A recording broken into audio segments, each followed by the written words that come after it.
Alright, this is it. We're going to finish off the rig now. We've made the master controllers and we're ready to clean things up and make it ready to save to the library. Now, I had accidentally named my character POT instead of PTO, so I'm going to do a file, save as, and I'm going to save it to my rigs, and I'm going to save it PTO potato 0906A. Actually, what I am putting dates on the end of everything until it's finally done. So now I'm just going to call it PTO V01. So this is the final rig. And if I ever need to update it, this is what I'm going to come back to. Alright, so something that is kind of interesting is I have my file structure here,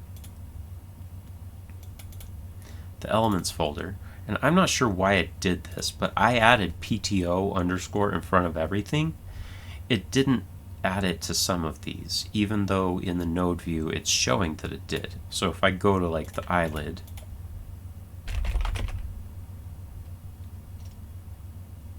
that's what it's showing. So I want to go to my elements manager.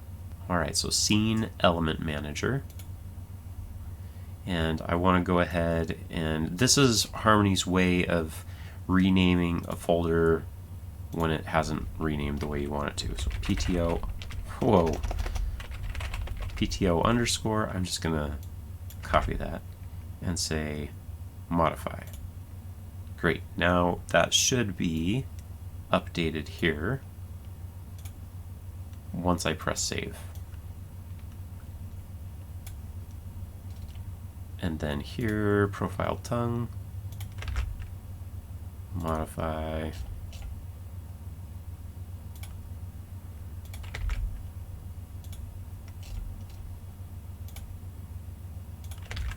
This is not completely necessary to do, but I like to come in here and see that everything is where I would think it should be. The trace, the test, the guides, the breakdown, I don't care about that stuff. That's all reference. But I wanted all of this stuff to be named properly. So now I'm going to do this, close, and I'll press save. And that should update my file structure for me. Yep. So now everything is named properly with the PTO in the front that I care about being named PTO. Alright, another thing that we want to do is we want to deal with a shadow. Sometimes you want your character to have a drop shadow. So let's add that in. I'm going to move these master controllers way in the crazy over here. I'm going to make a new drawing layer. I'm going to call it PTO shadow, add and close. I'm going to plug this in over here to the main master composite. I'm going to add a peg, Control P, and I want this connected to the scene peg.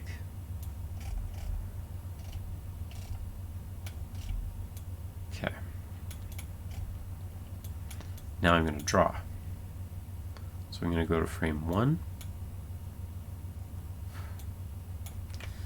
Alt equals to pull up my ellipse tool. And I should make myself a shade color. So I'm going to just add one, shadow. And let's just pick something like that. Okay, I don't want that. Okay, so something like that. That's really dark. I don't want it that dark. But sometimes what I'll do is I'll make it dark and then I'll drag the alpha down a little bit so it's kind of see-through.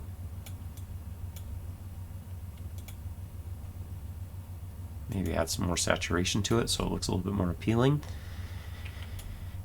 And then I'm going to add a blur node. So I'm going to press enter, type blur. So this is coming from the node library. So I'm just going to go blur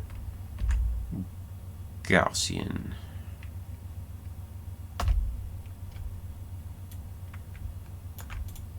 Now you're not going to see what this does unless you're in the render view. Okay, right now it says blurriness is 0. Well, I'm going to zoom in, click on the render view. Okay, so it's a crisp shadow. Let's do 1. That's kind of nice. How about 3? That's a little too fuzzy for me. 2? 1.5.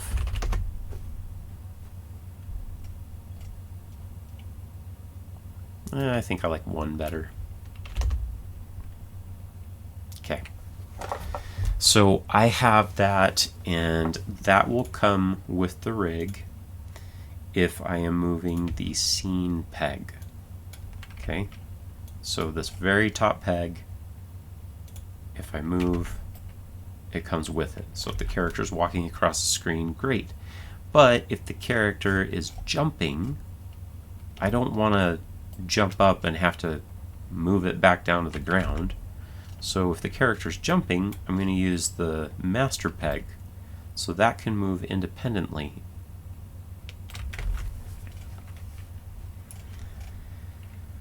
Alright, so I've got that, and most of the time if I'm working on a project, I will make one shadow color like this, and then I will copy that into the other palettes of the other characters. Let's just talk about something really fast. I'm going to draw something on the background. Let's say that I had a background.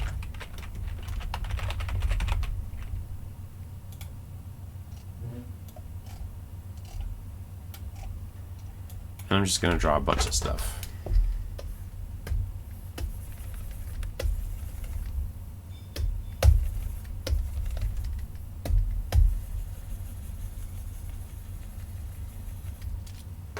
Okay. So right now, if I show that, you can see that it's over it. Because it is just transparent, you can see that it's just a little fuzzy underneath, but it's kind of lighter a little bit. You can add what is called a multiply or a blending node. If you press enter and type blend, you can bring this in, and then you can change this. If you're familiar with Photoshop or other video or other software with layer modes, you can choose multiply, and now look, it looks darker. Do you see the difference there? I'm going to go disable, enable.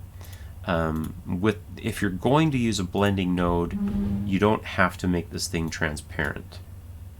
Your swatch could be fully opaque. You see that?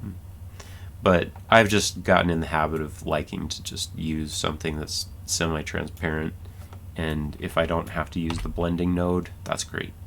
So I'm just gonna leave it out. I just wanted you to see it. And maybe if I imported a real background and I saw what it looked like, maybe I would want to go ahead and include that. Okay, I'm going to put a backdrop around it, and I will just call it shadow.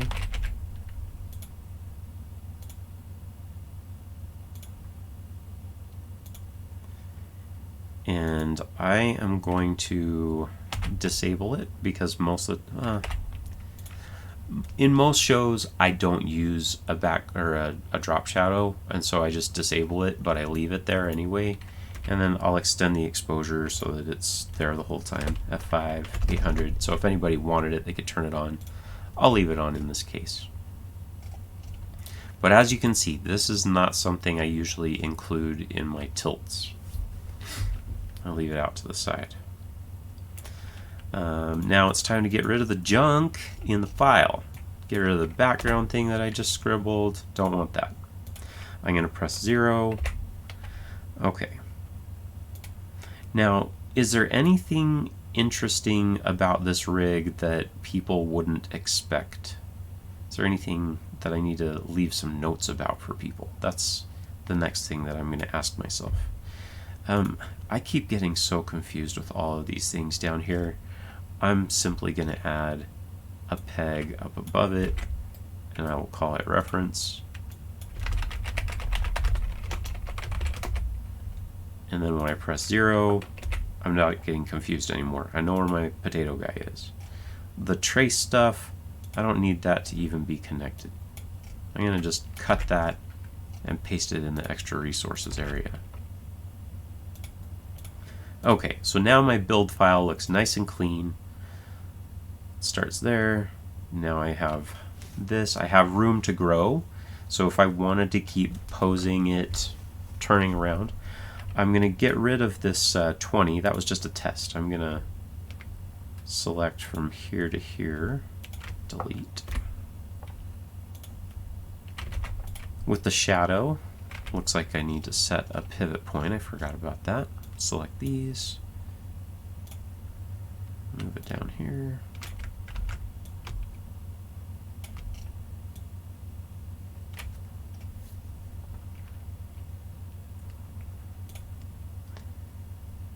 And for the shadow, I need to give that a 0 swap. So I'll create an empty Control D, 0, F5.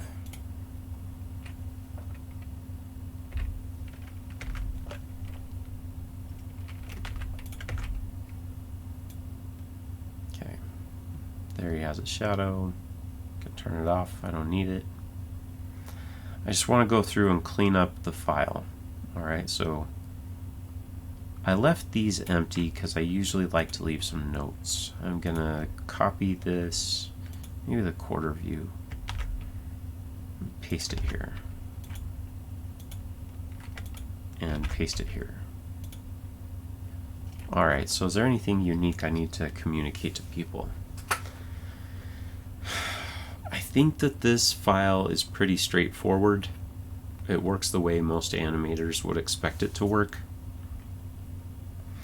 I will leave a note about the self-traced lines.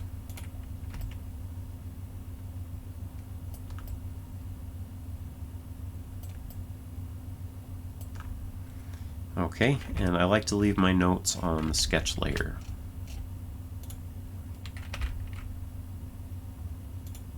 I'll create an empty drawing.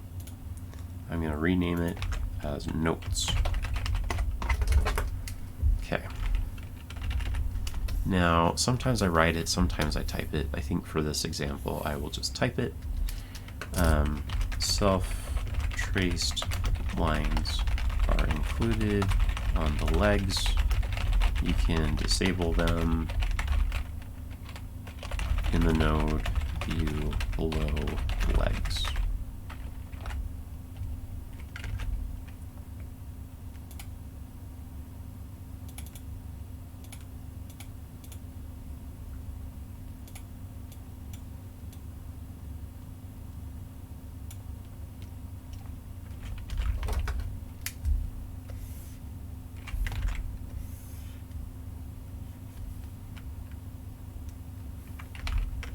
I don't think I want to be drawing with the shadow.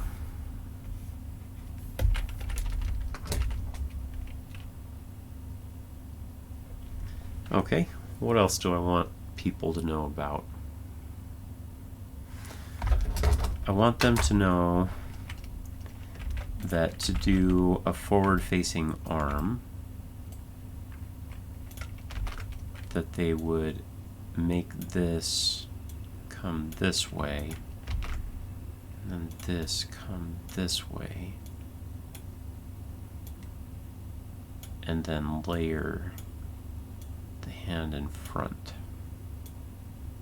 A lot of the times I will make a separate piece that is behind the sleeve that is smaller. Here, I'll just kind of sketch it. Usually I make a piece that's sitting behind the cuff, maybe something like this, and it's filled in. And then I have it so that it's parented directly to this, so that whenever the arm moves, it always comes with it.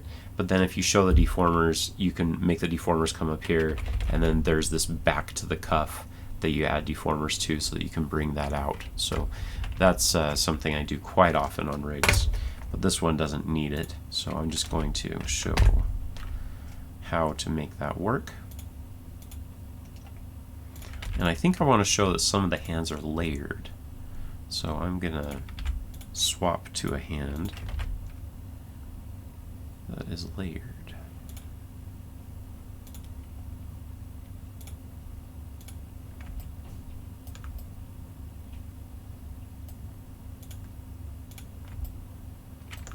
Oh, yeah. Yeah, I want to explain the way that I separate the hands. Okay.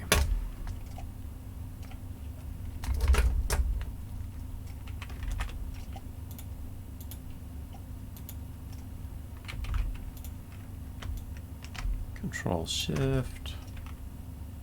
Oops, move this over. Okay, so hands. Okay, so for the arms, simulate foreshortening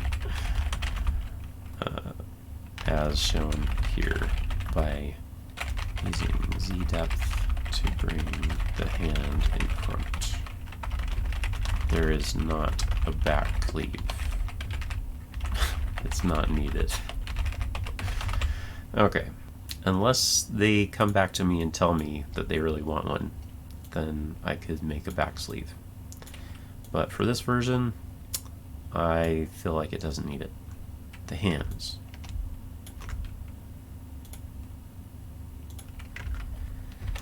Hands are layered.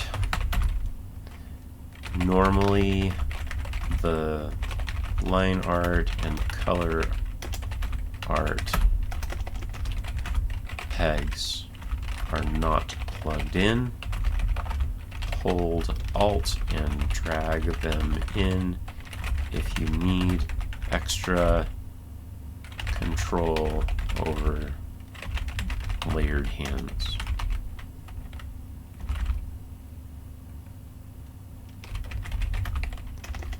Those pegs are usually left unplugged intentionally.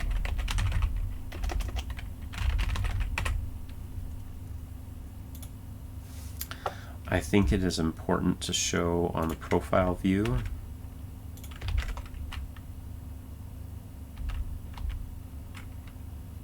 oh, I need to collapse everything. Copy and paste.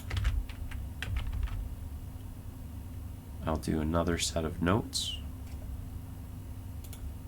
So grab the sketch layer,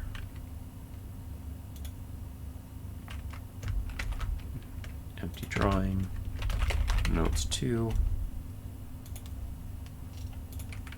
I'm going to click on the mouth and do the ooh. And I'll leave the note. Make sure to keep the blush of the cheeks under the eyes, away from the edge of the mouth, so that the ooh mouth doesn't show a vector seam.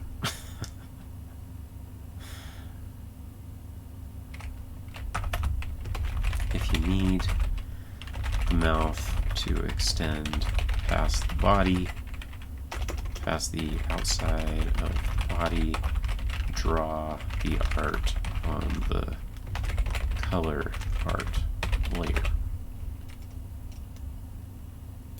There's cheeks. Maybe we should mention the cheeks.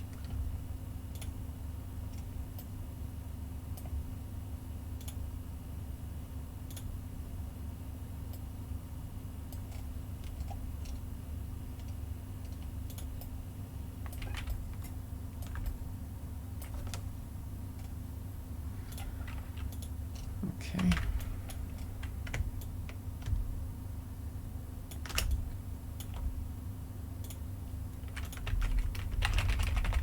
Cheek swaps are available. And we'll cut the eye and mouth. Draw lines on the line art. layer and put cutter art on the underlay layer. At least I'm pretty sure that's how we worked it. Oh, that's right. We needed to... Oh, we have some more details here. Okay, yeah, let's put those details here.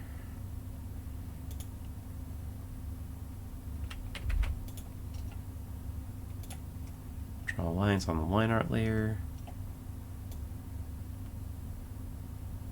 And then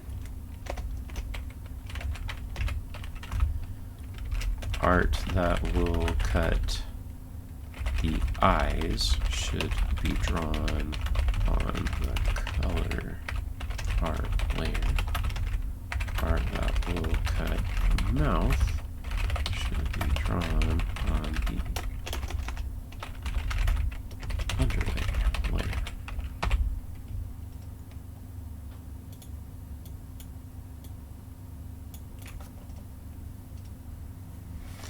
I guess we will also mention that there are the sideways mouths.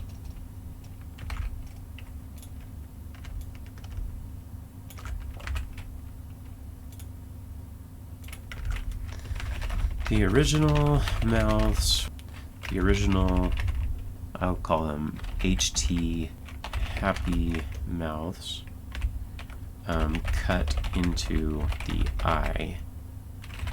That is why there is a separate set of H happy mouths, potentially looking a bit odd, so that is why there is a separate set of H happy mouths that seem a little safer to use.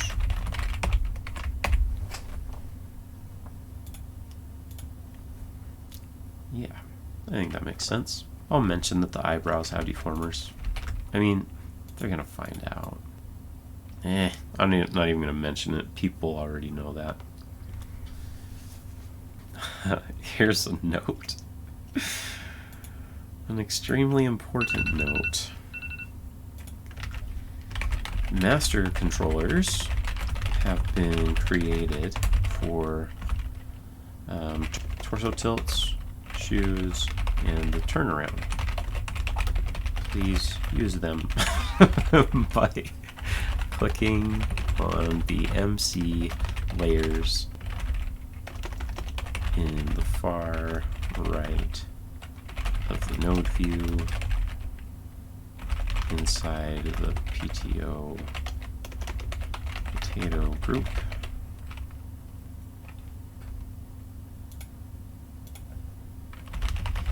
And then click the orange Show Controls button to reveal them. I have made so many master controllers in my life, and there have been times when people didn't even know they were there, and they spent so much time animating stuff that I had already made so much easier for them.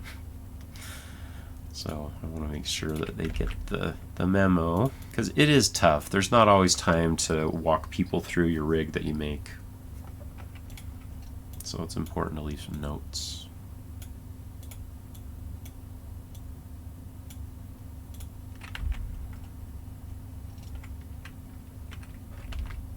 Well, that looks kind of weird. Oh.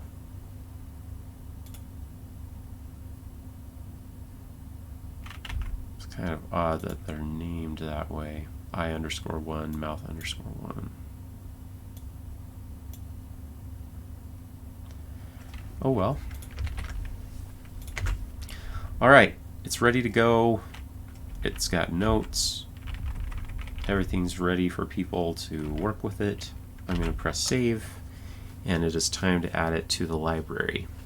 Now, I kind of do want to close this and reopen it because I used that element manager to rename things. I want to make sure that when I reopen it, nothing weird happens. I would delete any extra elements that are not needed, but delete them through Harmony, not just through the file Okay, I'm going to scrub through and make sure everything came through. There's nothing missing. Okay, I'm going to stop recording right there. The next video we'll do putting your character into the library. See you soon!